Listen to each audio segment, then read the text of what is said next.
Hello, everybody. Earlier this week, I spent some time with the hardworking men and women of the American auto industry who are busy writing a new chapter in America's story. Just a few years ago, their industry was shedding hundreds of thousands of jobs. Two of the big three, GM and Chrysler, were on the brink of failure. If we had let this great American industry collapse, if we had let Detroit go bankrupt, more than 1 million Americans would have lost their jobs in the middle of the worst recession since the Great Depression. I refuse to let that happen. These jobs are worth more than just a paycheck. They're a source of pride and a ticket to the middle class. These companies are worth more than just the cars they build. They're a symbol of American innovation and a source of our manufacturing might. So in exchange for help, we demanded responsibility. We got the companies to retool and restructure. Everyone sacrificed. And 3 years later, the American auto industry is back. Today, GM is the #1 automaker in the world. Chrysler is growing faster in America than any other car company. Ford is investing billions in American plants and factories and plans to bring thousands of jobs back home. All told, the entire industry has added more than 200,000 new jobs over the past 2.5 years. And they're not just building cars again, they're building better cars. Thanks to new fuel efficiency standards we put in place, they're building cars that will average nearly 55 miles per gallon by the middle of the next decade. That's almost double what they get today. That means folks will be able to fill up every 2 weeks instead of every week, saving the typical family more than $8,000 at the pump over time. That's a big deal, especially as families are yet again feeling the pinch from rising gas prices. So what's happening in Detroit will make a difference.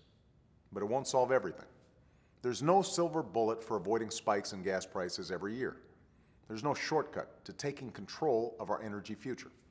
We have to pursue an all-of-the-above strategy that helps develop every source of American energy, and we have to do it now. The good news is we've been making progress. Here, take a look at this chart. 6 years ago, 60% of the oil we used was imported. Since I took office, America's dependence on foreign oil has decreased every single year. In fact, in 2010, for the first time in 13 years, less than half the petroleum we consumed was imported.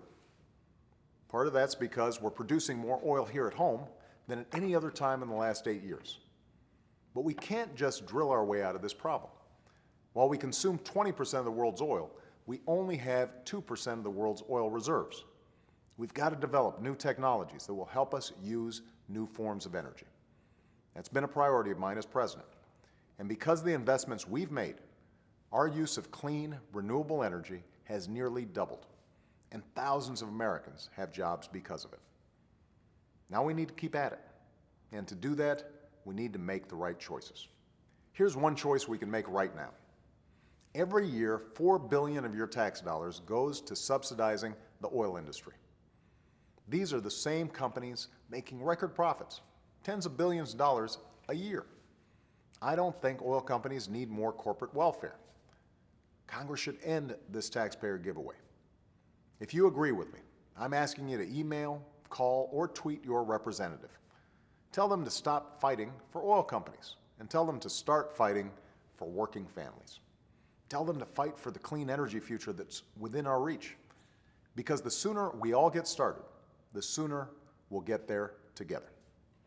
Thanks, and have a great weekend.